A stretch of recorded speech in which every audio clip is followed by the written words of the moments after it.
Welcome back to another edition of Toys I Did Not Own as a Kid. All right, gang, it is Monday, so that means that tonight we're going to be doing some toy history. Today we're going to be talking about Bumblebee from the Transformers. I have all of the different versions of Bumblebee that we have seen that are official canon, at least outside of the comics.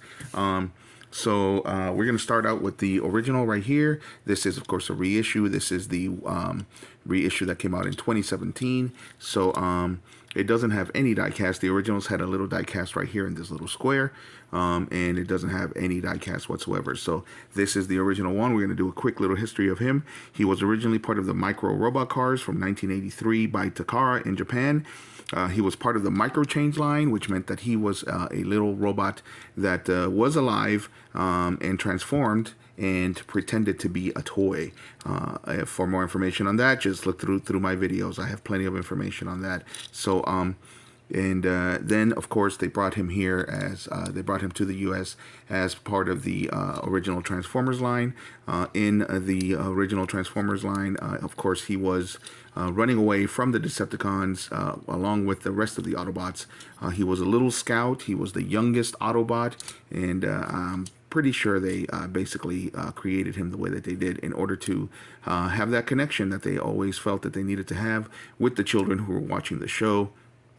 And so, of course, he became the most popular character. So popular, in fact, that when Transformers the movie came out in 1986, he was the one that inherited the Matrix and became arguably the best leader of that the Autobots ever had. Some people, of course, still prefer Optimus Prime. I think that Bumblebee was not necessarily as good as Optimus Prime, but if you really look at the canon and the reboots that they've made, he has actually become a better leader than Optimus Prime. But that's my opinion, and the reason why is because Optimus was never able to defeat Megatron, and Bumblebee not only defeated Megatron, he also defeated every other Decepticon that came about. The only thing I did not like when he became the leader of the Autobots was the name that they gave him. They could have been a little bit more original or creative with it, because Bumblebee Prime was pretty weak. It was pretty weak. Of course, there were people upset in the movie when the movie came out. And spoiler alert on a 40-year-old movie. I know that there are some youngins out there that still haven't seen it. But Optimus Prime, when Optimus Prime died, we were all heartbroken, of course.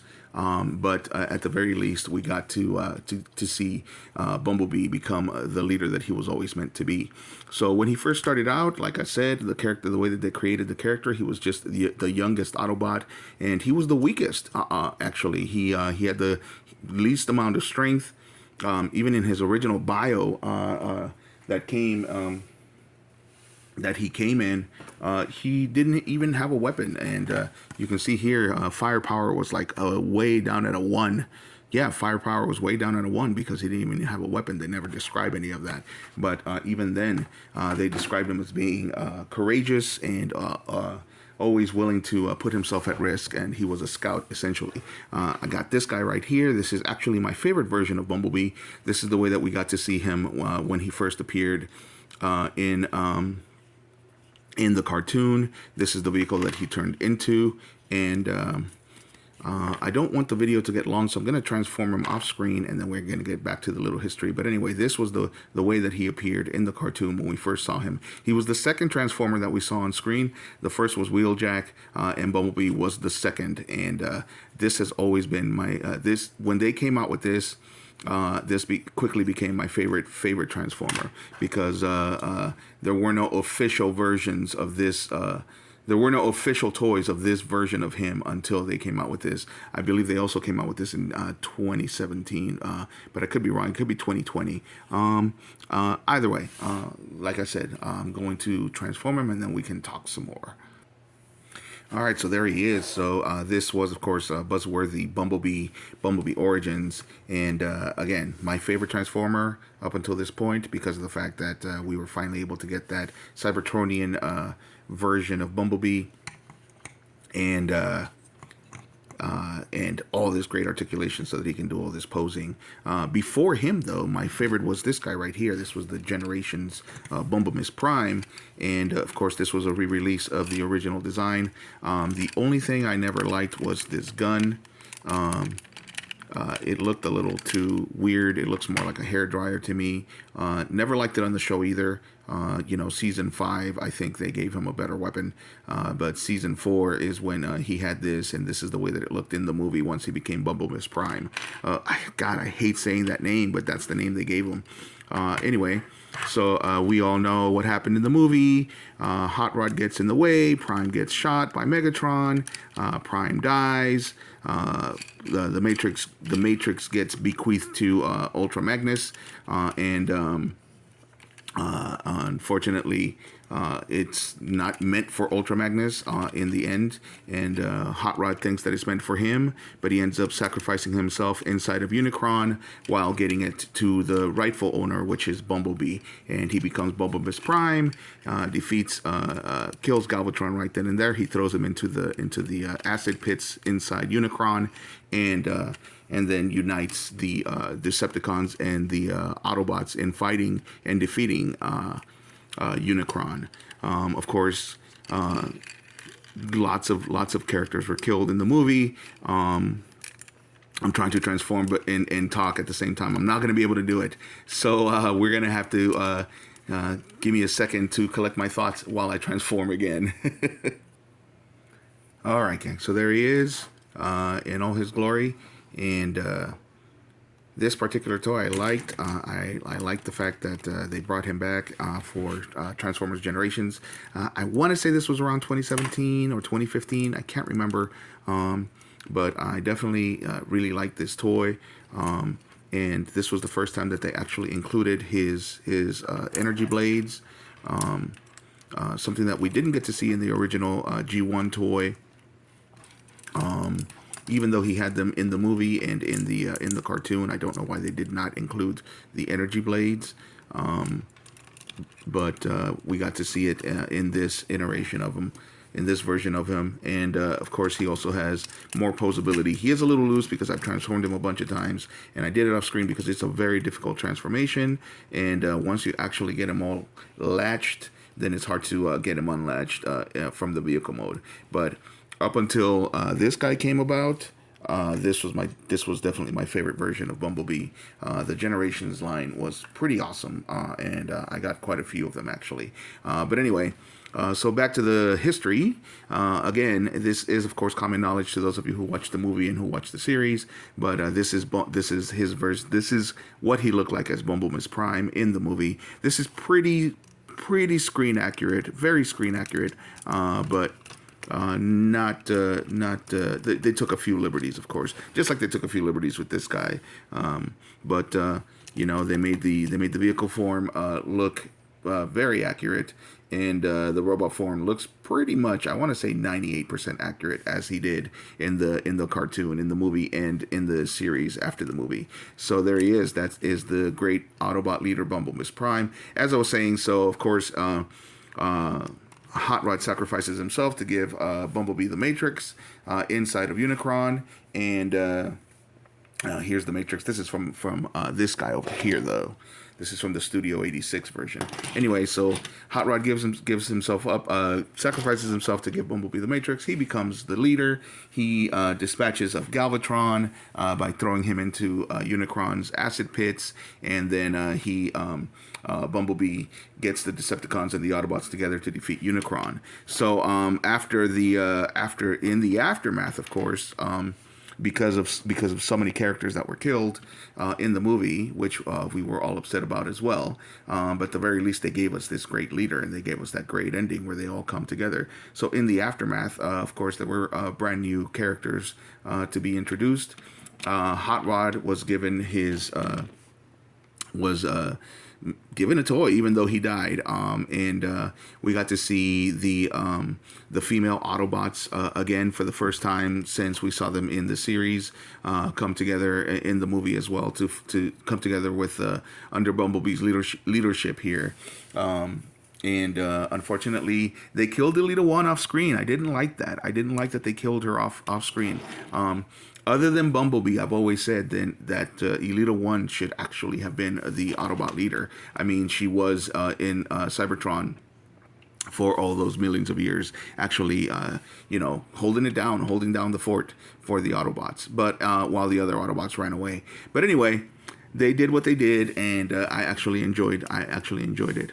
So season 4 was great because it was all about the Decepticons finding a new leader. There was the Ghost of Starscream thing, where he was actually possessing different Decepticons in order to make himself the leader in their bodies, and he always failed, of course. And then, as usual, our fearless leader Bumblebee here.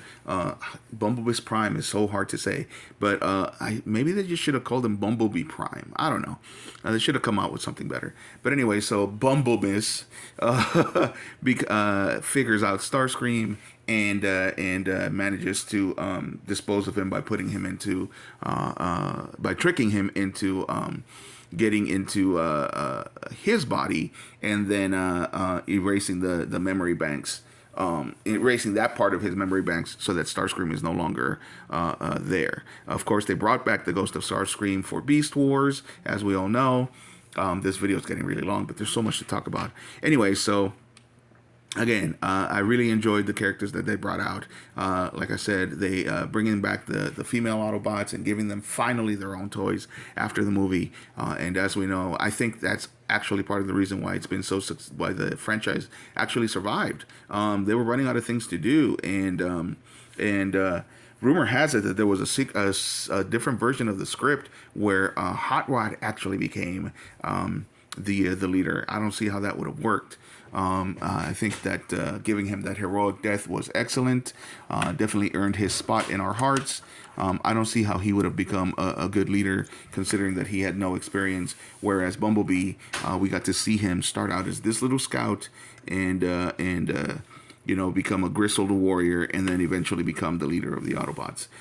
So this guy right here, I'm not going to transform him. It's basically the same guy. It's basically Bumblebee's Prime. This is the G2 version, where all they did is did a blue repaint. And the only reason I own him, to be honest with you, is because I got him from a collector at a toy show or a toy convention that I went to, and the kid sold it to me for $10, and I was like, it would be funny to have a Rock'em Sock'em robot kind of a theme with two different Bumblebees, one red and one black and one blue. So Rock'em Sock'em Bumblebees is the reason why I got them, and I do often display them by standing this way and facing each other with their different energy blades. I don't have the weapon for this guy. I didn't even care. Like I said, the kid sold it to me for $10, and didn't need the weapon. So that's it. That's our history, quick history of Bumblebee.